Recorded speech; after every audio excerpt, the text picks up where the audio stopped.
la doctrina acerca de la deidad de Jesucristo. Bien, si estamos hablando de la doctrina acerca de la deidad de Jesucristo, a lo que nos estamos refiriendo es a la doctrina que afirma que Jesucristo es verdaderamente Dios.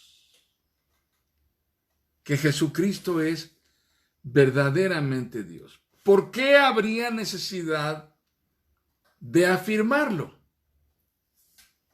Porque sorprendentemente, podríamos decirlo así, sorprendentemente, este fue uno de los asuntos más debatidos prácticamente desde el origen de la iglesia. Estamos hablando desde que al principio, cuando los apóstoles estaban cumpliendo con su ministerio, al mismo tiempo estaban surgiendo algunas corrientes de pensamiento y de doctrina que negaban que Jesucristo fuera Dios. Negaban varias cosas acerca de Jesús. Y esto proveniente del exterior, es decir, proveniente del pensamiento ajeno al cristianismo. Filosofías y corrientes de pensamiento que no tenían que ver con la fe cristiana, de pronto influenciaban el pensamiento de algunos cristianos y los confundían acerca de lo que, como creyentes en Jesucristo, verdaderamente debiéramos creer y afirmar respecto de quién es para nosotros Jesucristo, el Hijo de Dios. Entonces podemos comenzar diciendo lo siguiente. Dentro de los debates más antiguos en el ámbito de la iglesia cristiana y casi simultáneamente a la era apostólica, prevalecieron dudas y cuestionamientos que se infiltraron y dieron origen a enseñanzas erróneas llamadas herejías. Y estas herejías tenían que ver con quién es Cristo.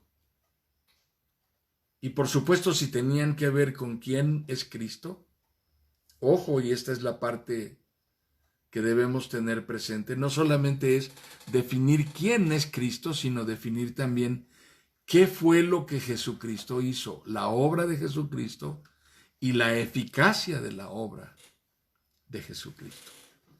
Pero si el asunto de quién es Cristo, quién es Jesucristo, quién es Jesús, es debatido y está sometido a discusión, por supuesto entonces que también está sometido a discusión su deidad, su carácter, está sometida a discusión su encarnación, si verdaderamente Él vino al mundo en forma corporal o no. Todo esto está expuesto en este proceso de crítica, de, digámoslo así, cuestionamiento. Así que yo quiero comenzar como punto de partida leyendo la palabra de Dios y voy a pedirles que busquemos Hebreos capítulo 1.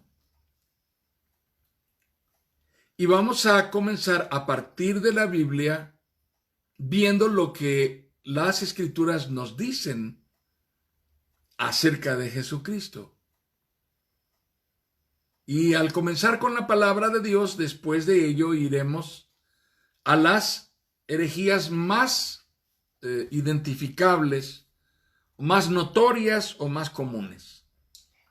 Entonces, leemos Hebreos capítulo 1, versículos 1 al 8. Voy a pedir a Rebequita que ella, por favor, nos lea en voz alta la porción. Dios, que muchas veces y de varias maneras habló a nuestros antepasados en otras épocas por medio de los profetas, en estos días finales nos ha hablado por medio de su Hijo. A éste lo designó heredero de todo y por medio de él hizo el universo. El Hijo es el resplandor de la gloria de Dios, la fiel imagen de lo que Él es y el que sostiene todas las cosas con su palabra poderosa. Después de llevar a cabo la purificación de los pecados, se sentó a la derecha de la majestad en las alturas.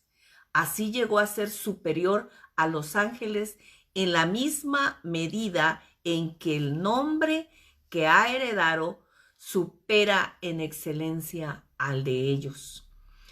Porque ¿a cuál de los ángeles dijo Dios jamás: tú eres mi hijo, hoy mismo te he engendrado? Y en otro pasaje: yo seré su padre y él será mi hijo. Además, al introducir a su primogénito en el mundo, Dios dice: que lo adoren todos los ángeles de Dios. En cuanto a los ángeles, dice: Él hace de los vientos sus ángeles y de las llamas de fuego sus servidores. Pero con respecto al Hijo dice: tu trono, oh Dios, permanece por los siglos de los siglos, y el cetro de tu reino es el cetro de justicia. Amén. Muy bien, esta cita es Hebreos capítulo 1 y leímos los versículos 1 al 8. Esta es una afirmación de la naturaleza divina de Jesucristo.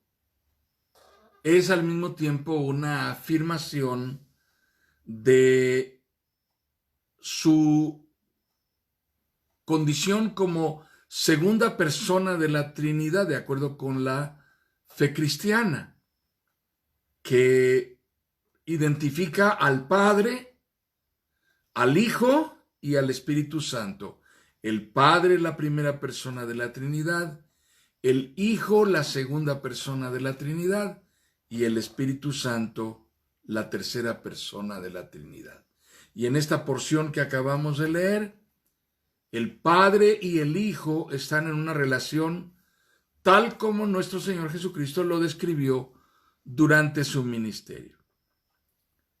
Pues este asunto debatido, discutido y, digámoslo así, expuesto a múltiples confusiones, comenzó a ser influenciado por una corriente muy poderosa, que en los tiempos apostólicos era el gnosticismo.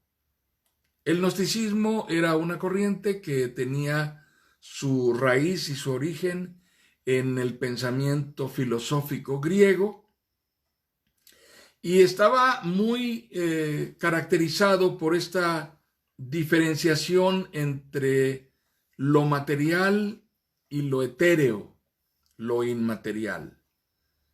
Y esta afirmación llevaba al cristianismo influenciado por esta corriente del gnosticismo a cuestionar, por ejemplo, la encarnación de Jesús.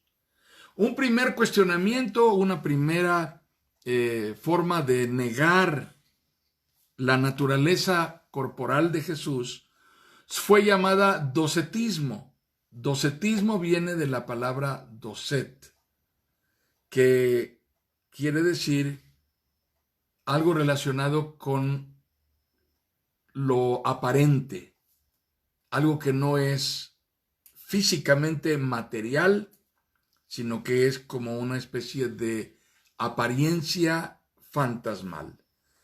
El docetismo es una herejía derivada del gnosticismo que atacó a la Iglesia desde el primer siglo y negaba la encarnación de Jesús. Ellos decían: Jesús vino en una apariencia corporal, pero no en una verdadera naturaleza corporal.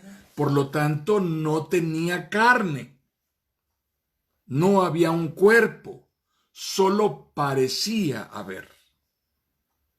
Se basaba esto en la idea del dualismo de la filosofía griega, que veía en lo material algo malo. La materia es mala, la materia es corruptible, la materia se deteriora. El cuerpo es materia. Por lo tanto, Jesucristo no podría tener un cuerpo, porque al tener un cuerpo era necesariamente corruptible. Y no puede Dios ser corruptible de ninguna manera. Por lo tanto, si Jesucristo es Dios, entonces no puede tener un cuerpo, y eso significa que no hubo nunca una encarnación. Ahora, ¿qué significa esto? En consecuencia de esta forma de pensamiento, si en verdad Cristo no vino en carne, y lo único que veían de él los apóstoles, los discípulos y quienes le conocieron en persona, era una apariencia corporal, pero no era un cuerpo carnal, entonces Jesucristo nunca verdaderamente fue crucificado de manera que pudiese llevar en su cuerpo la condenación por causa del pecado, y en consecuencia entonces no pudo verdaderamente expiar, es decir, no pudo cumplir con la asignatura de servir en propiciación como ofrenda delante de Dios en el altar. ¿Por qué razón? Porque no había un cuerpo que fuese sometido al flagelo de la maldición, al flagelo de la condenación.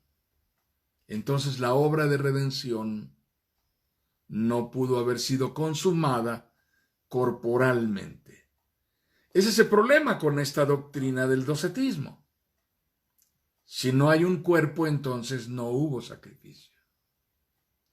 El docetismo tuvo una influencia fuerte. Quiero ponerles un ejemplo. Cuando nosotros leemos la historia que el evangelista Juan, el apóstol Juan, nos narra, una de las cosas que nosotros vamos a encontrar en el Evangelio según San Juan, de manera reiterada, es que su énfasis está construido en encuentros con personas.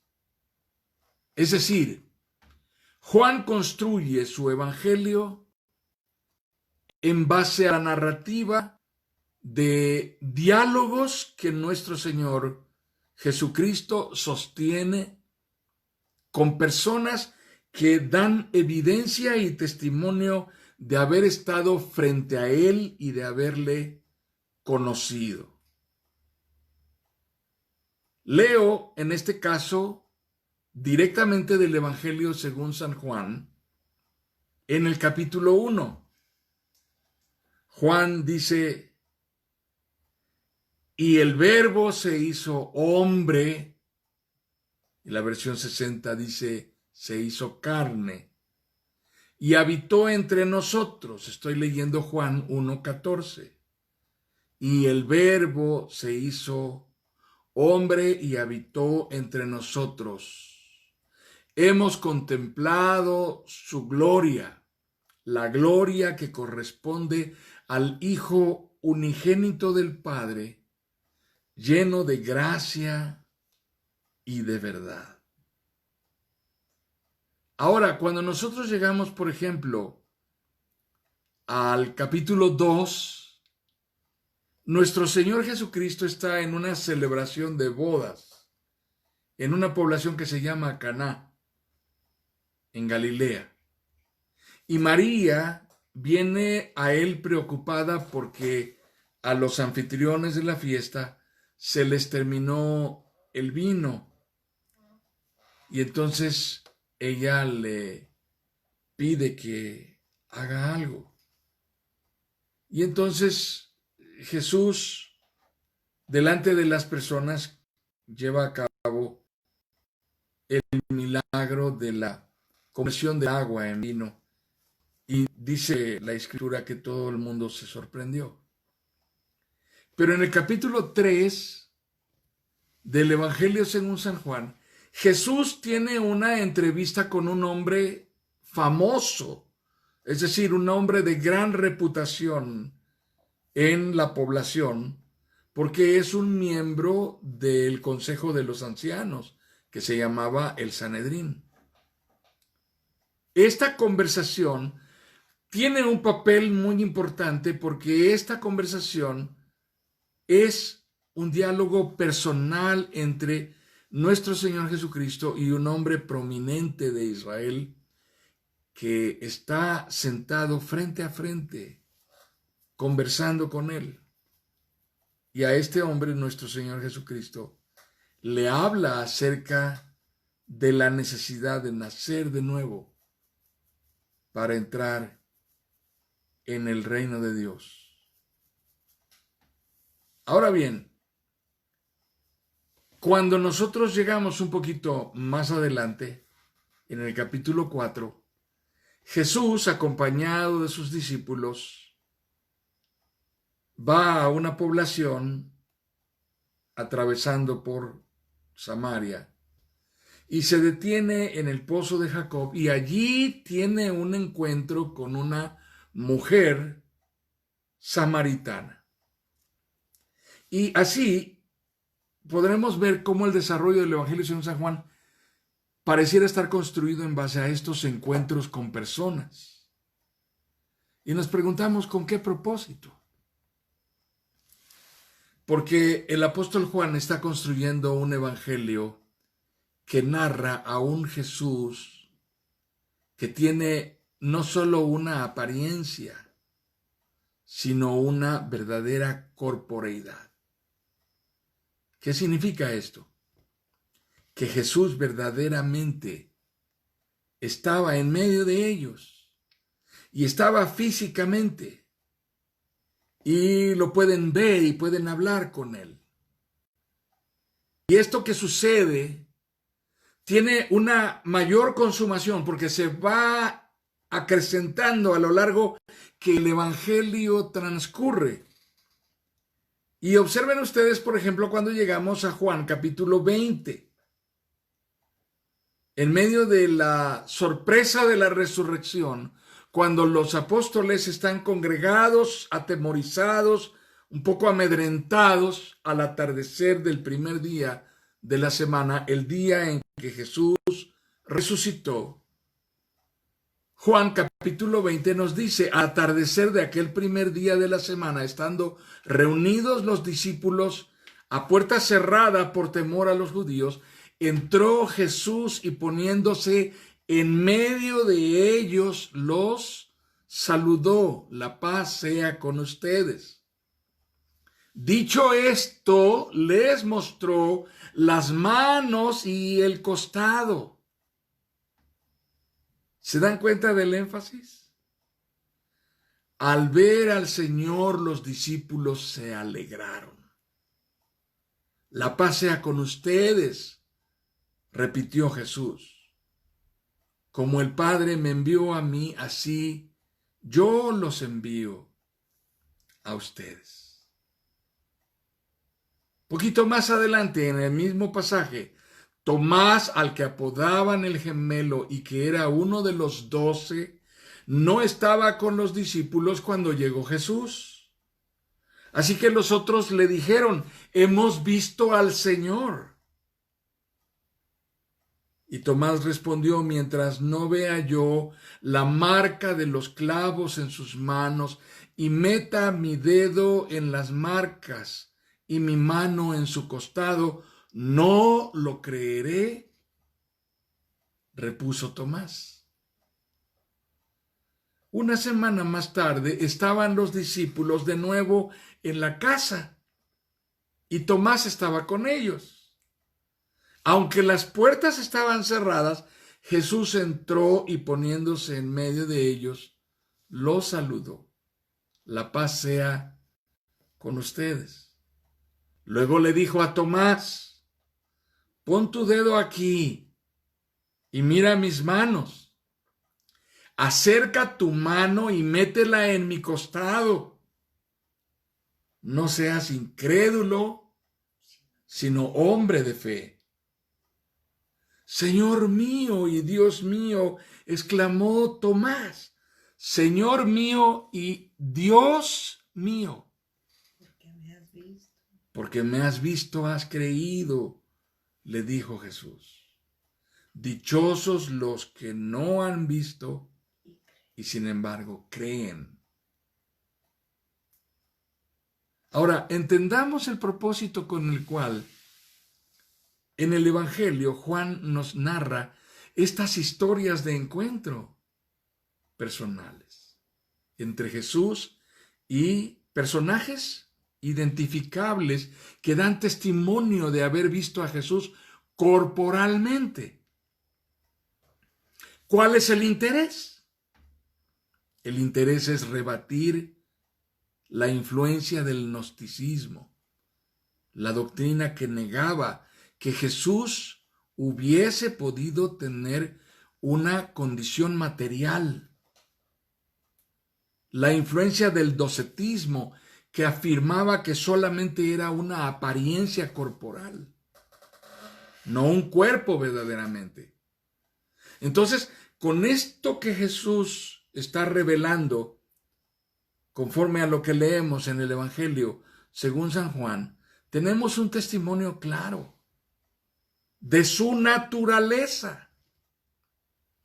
Pero no solamente afirma la naturaleza humana de Jesús plenamente, no solamente nos da certidumbre acerca de que verdaderamente Jesús vino en carne, tomando la forma corporal de un ser humano, sino que también nos da la certidumbre de que este que vino en carne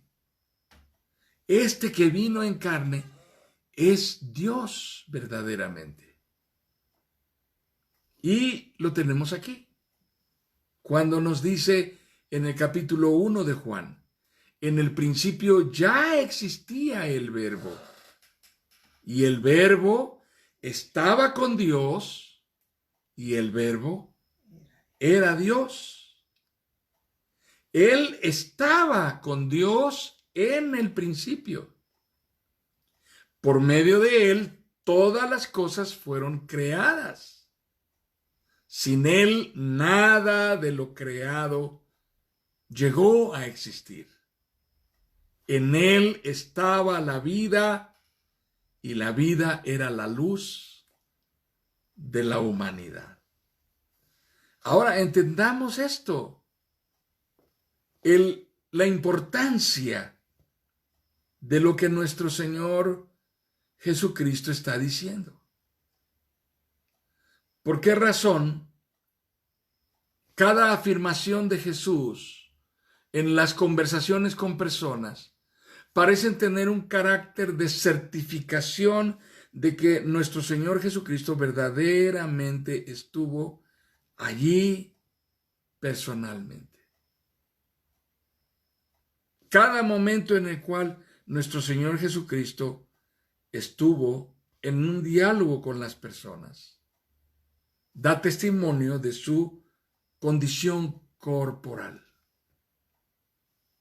Así que nosotros tenemos de parte de Dios en su palabra la evidencia necesaria acerca de que verdaderamente nuestro Señor Jesucristo vino al mundo siendo Dios con una naturaleza divina, pero al mismo tiempo con una naturaleza humana.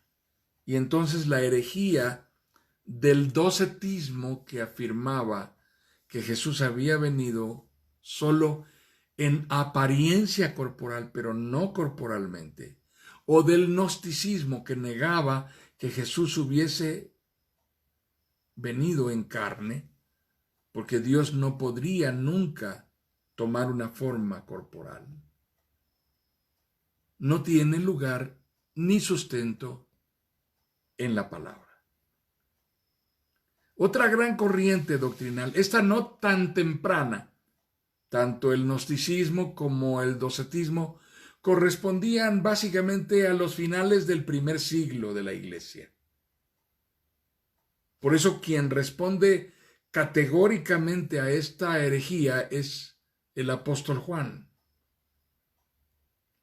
Pero un poco más adelante, siglos después, hacia el siglo IV, ya había una nueva herejía llamada arrianismo. El origen del arrianismo es porque hubo un hombre arrio que afirmó esto en el año 325, más o menos. Y entonces este hombre lo que enseñaba era que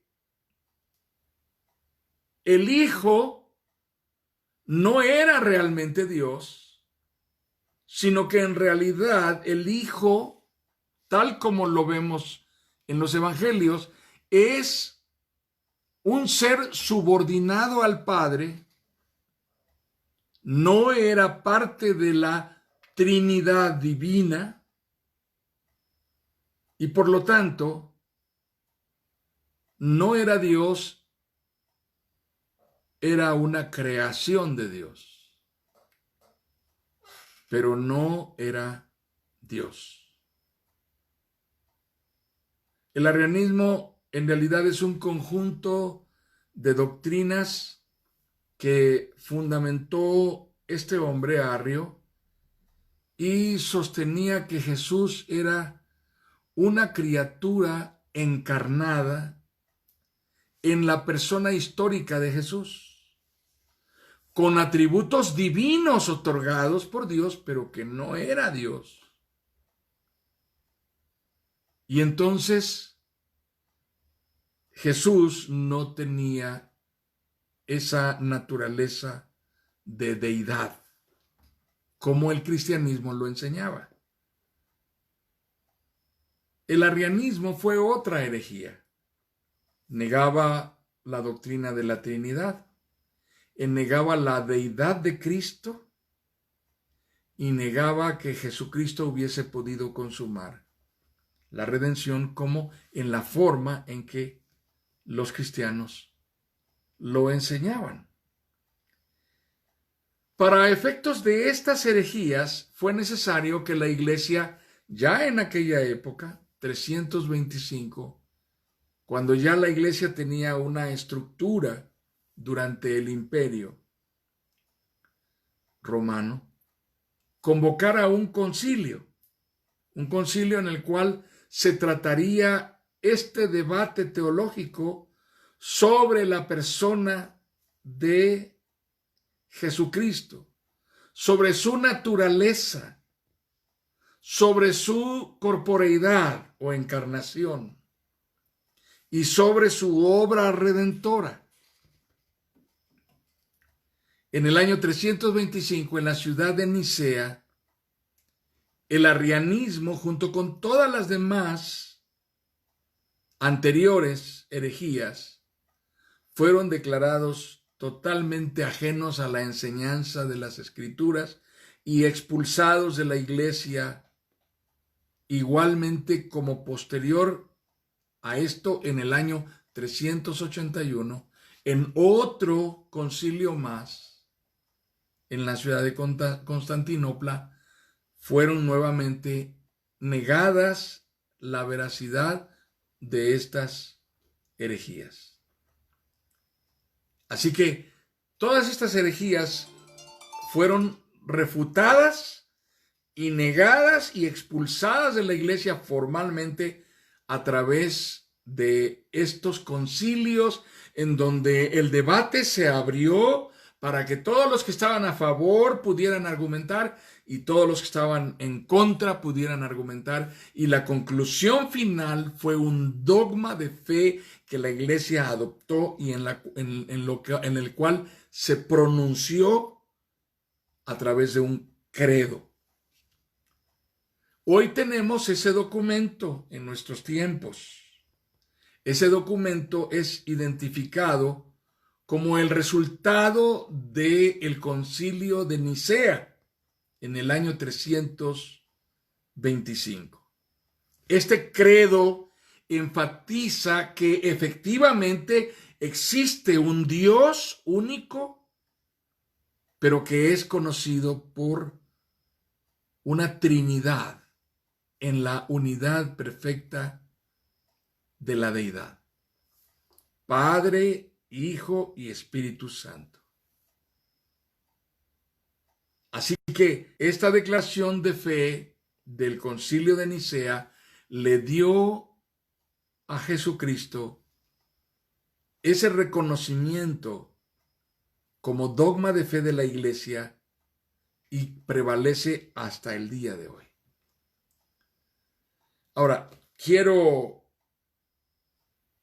orientarme hacia una conclusión de primera mano para este día.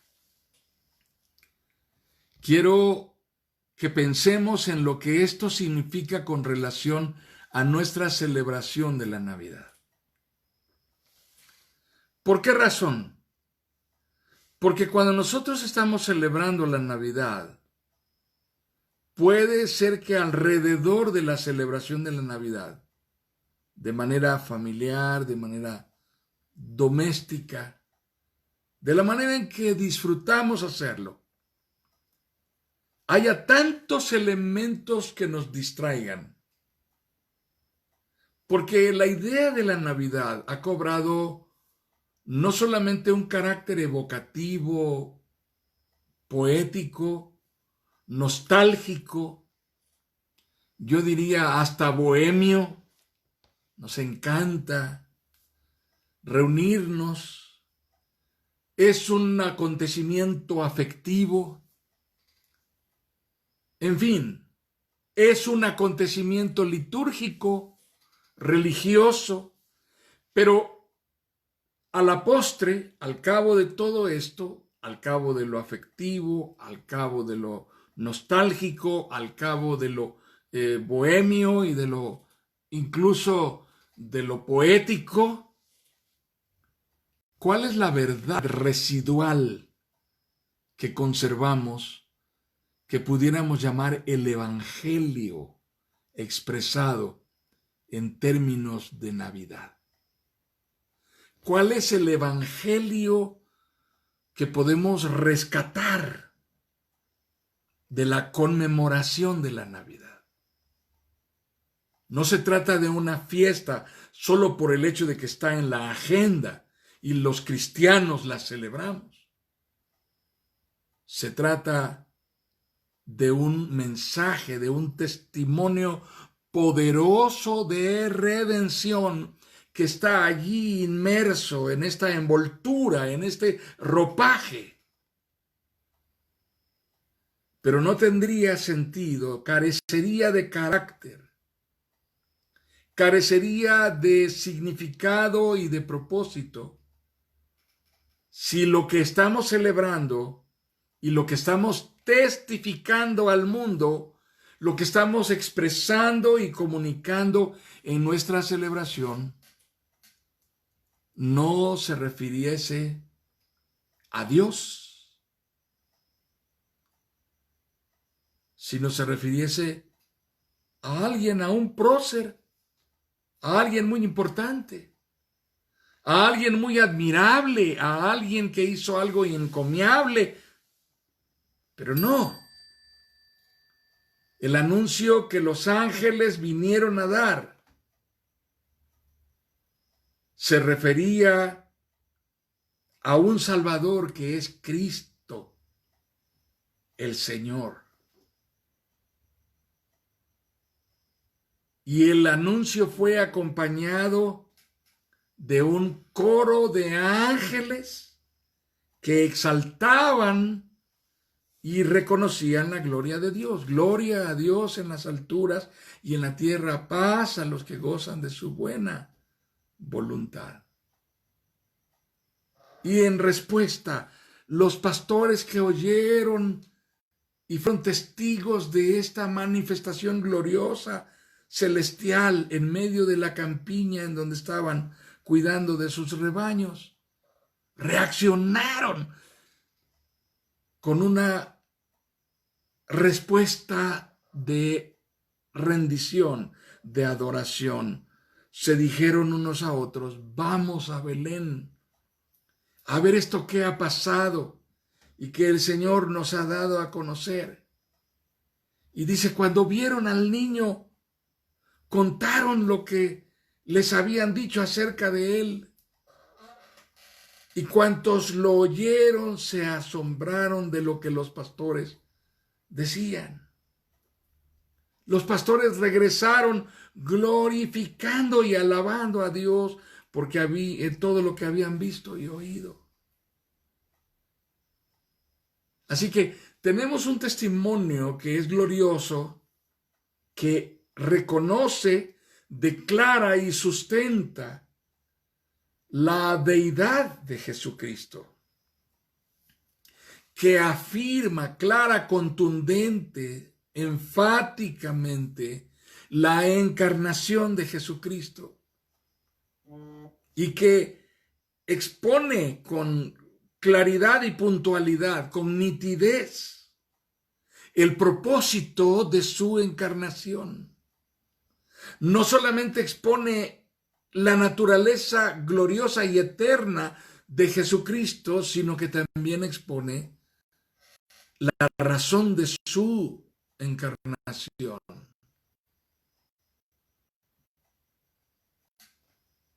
Entonces tiene sentido que estudiemos la doctrina de la deidad de Jesucristo en un tiempo como este en el cual estamos conmemorando la Navidad. Porque si ustedes observan lo que pasa en las iglesias, en lo que habitualmente las iglesias celebramos, hay mucho énfasis litúrgico, hay mucho énfasis culto, hay mucho énfasis de actividad en el templo, hay mucho énfasis de decoración y de preparación de música especial, de coros, en algunos casos de dramas, en otros casos de celebraciones en horarios diferentes a los habituales. Pero nada de eso tendría sentido si en el corazón, en la médula de esto que estamos haciendo, no estuviera el testimonio claro, contundente y categórico de que de quien estamos hablando es Dios. Jesucristo es Dios. Es Dios que ha venido al mundo a tomar la forma de hombre para consumar un plan eterno que es el plan de redención.